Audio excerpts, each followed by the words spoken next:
Hi everyone.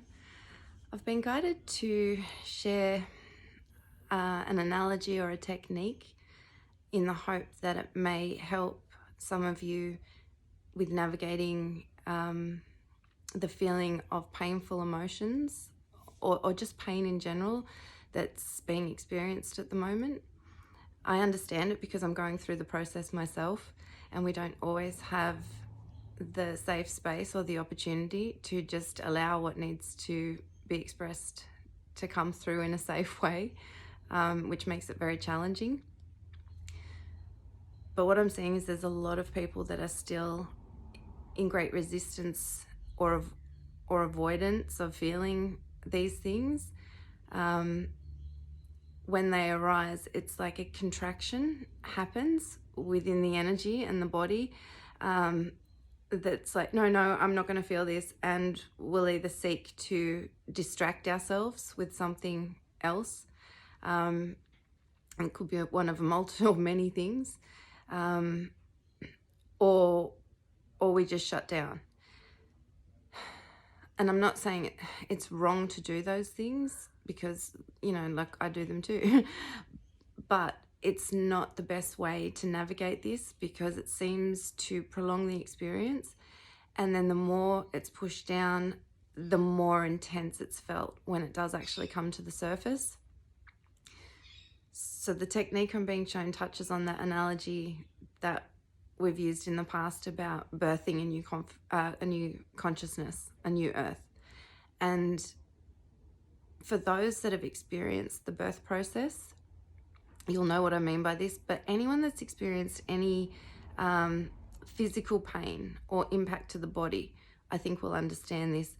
When we experience pain, and especially in the birthing process when contractions come and we're feeling all sorts of horrible things happening, we're encouraged, and it's a natural instinct to not hold our breath and tighten everything up, but to breathe into the pain, to really lean into it, so to speak, and find a way to breathe through it and without tightening everything up. Because when you're giving birth, you want to keep everything as open and free as possible, so that the baby has the easiest path, instead of everything tightening up and kind of holding it in place and making it really difficult. So when these difficult emotions arise, and they're usually accompanied by not so positive thoughts, they seem to go hand in hand. Breathe into it if you can, instead of trying to avoid it and escape it, make it something it's not. If you can find a way to think of this as the birth process that you're consciously a part of, and breathe into the pain, breathe into whatever unpleasant and uncomfortable emotions that you're feeling, and at the same time not contract, not hold your breath. Keep yourself as open as possible so things can pass through you without resistance. And I'm not saying this is easy. I've done it, and it's brutal. It's really hard to be able to just sit and feel so much. There are literally times, when I literally have wanted to just rip my body off and jump out of it, because everything I was feeling was just too much. And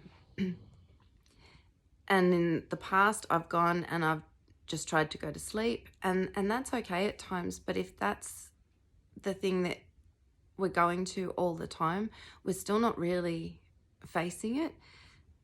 It's looking to be seen consciously, felt consciously, so that it can be acknowledged and keep going on its journey. It's the same as us. We all want to be seen. We all want to be acknowledged in some way. So this energy is the same. And if we can find a way to acknowledge it, okay, this is really, deep pain that I'm feeling. And instead of escaping it or avoiding it or resisting it, sit with it And like I said, it takes enormous courage to do that, and strength. But the rewards are so worth it, because if you can do this, and again, I take my own advice, more regularly, then eventually, then we're just experiencing the energy moving. We're not attaching to it in any way. It's just part of the experience. At the moment, it feels very personal when we're feeling it. And I think that's the difficulty that we have with it. So yeah, I just wanted to share that technique. When you feel that pain rising, visualize that you are literally birthing a new consciousness, a new way of being into this world. And that can be painful. And allow yourself to just open and lean into the process where you can, if you can. I mean, at least give it a go. It can't hurt. And again, look, I mean, just take what feels right. And if it doesn't feel right, don't even bother with it. But I've found it very useful in not just calming my nervous system down when I'm in that heightened state of stress, because we do get stressed when we start feeling it. It's a very visceral reaction. And also sometimes the people around us don't always understand that I'm not reacting to something that's just happened. I know everything's been good. I don't really know exactly where this is coming from. I just know that it's coming up, it's coming through me, and this is what I need to process right now.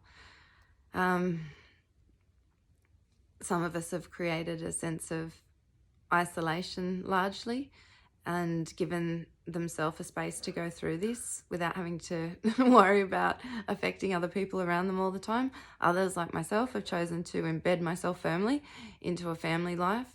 And so that comes with its own set of challenges. So everyone's experiencing it differently, but to a degree we're all experiencing a similar thing. So I really hope it helps in some way. The other thing that I wanted to touch on is a lot of people have been saying, and this always gives me a bit of a giggle, and I don't really know why, but I'll be talking to people and I'll share experiences about when I look at the sky. I just see, I wouldn't say orbs in the sense that we're used to understanding them or identifying them, but these are tiny silver dots, and they have tails, and they shoot and move all over the sky, and sometimes when I'm just sitting staring up at the sky, it's like that's all I can see, and the sky is not solid the way it looks when we just sort of glance up to see if it's going to rain or something like that. There's a huge difference. And I'll share other experiences, and so many people say to me, I don't experience that. Oh wow. And my first question now is, how often do you look? Like, when was the last time you actually sat and just looked up at the sky to see what you noticed beyond, that 3D lens? And they look a bit sheepish and say, oh, either never or not for a long time or whatever it might be. So many people have this misconception that they don't have experiences. But my question would be, are you allowing yourself the opportunity to have them? If you don't look up, how are you going to see the ships that people talk about or things happening in the sky that people talk about if you're not looking? And believe me, I've been the one not looking. So I understand, and I'm not judging in any way, shape or form. I'm just saying, the other thing I used to do at the beginning was I would be listening to everybody else describing their experiences and going, I'm not having experiences, because I wasn't making the opportunity. I would listen to Esther Hicks talk about her discovering her channeling ability by sitting in silence, and for, I don't know, setting a timer and extending it, and then nothing would happen, then trying again the next night, all of these things. Did I go and try and do that? No. I think I might have once, but didn't work, and I shortly gave up. And so then I was back to listening to other people talk about their experiences or reading about them. And then did I stop and try them? No. I went on to find the next person talking about it. So my question is, if you're not making the time or the opportunity, creating the opportunity to at least be open to what you may experience, then it's very unlikely that you're going to have these experiences. And that's not because you can't have them. It's because I don't think you've allowed yourself the opportunity to really open up to it. And for those that would say, but I do try and I have done this and I have all of these things, my question would be, how attached are you to what the experience should be? And again, personal experience here. I've tried guided meditations and hypnosises to meet your spirit guide. But the thing is, sometimes I find them too guided, because then I'm focusing on trying to fit an image that's being given to me. And again, this works for some people, and depending on the video itself, it works for me. But my point with this is, I would have a fixed idea of what an experience was meant to be. And then when that didn't happen, I would just assume that, I don't have experiences, which now is quite funny, but thinking back to that time. So again, are you too attached on what should be experienced instead of just simply allowing yourself to be open and aware of what may be experienced? When we have this expectation of what our experience should look like, then we pretty much narrow the field to everything else that could have come in. And that usually creates that feeling of, oh, I don't get visions, I don't have experiences, I don't see what other people see. And the other thing I would say with that is, we're not all meant to do exactly the same thing. We all have a unique piece of the puzzle. Some have figured it out, some are figuring it out, some don't even know they have a piece, but they will. I look back on my life and I think, if I can get to this point of being more aware of this whole thing, then I think there's hope for pretty much everybody. Because I was heavily into the corporate world in terms of banking. I was probably an alcoholic from my late teens into, I'd say, early 30s. Without realizing it at the time, I thought everything was fine, but I was using alcohol to numb myself from feeling so much, because I didn't understand. I just felt everything and I couldn't understand. I thought it was all me. I thought, why do I feel all of this? It was only when I started to understand I could feel others and the planet and all of these other things that my life started to make more sense. And again, if I'm wrong, I'd rather live wrong on this than go back to the world as I once knew it. So, if you think that you don't have these gifts and abilities, they're within all of us. They're more activated within some. Some are more consciously done this.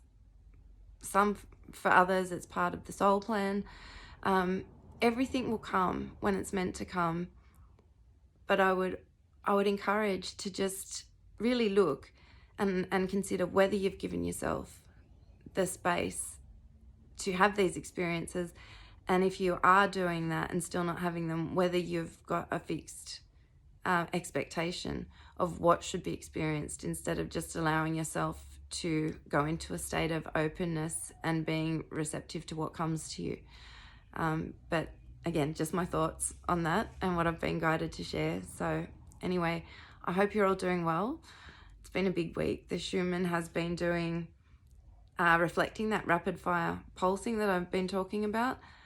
I really do believe these are much higher frequencies that can only be received in these short bursts, so as not to overwhelm our vessel in this process.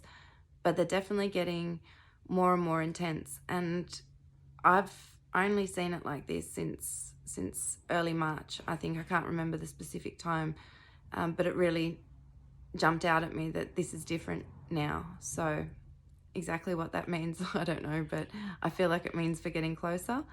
And we've had 2 solar storms yesterday. it's all going on. And I think this is the new baseline for it. I don't think we're going to go back to those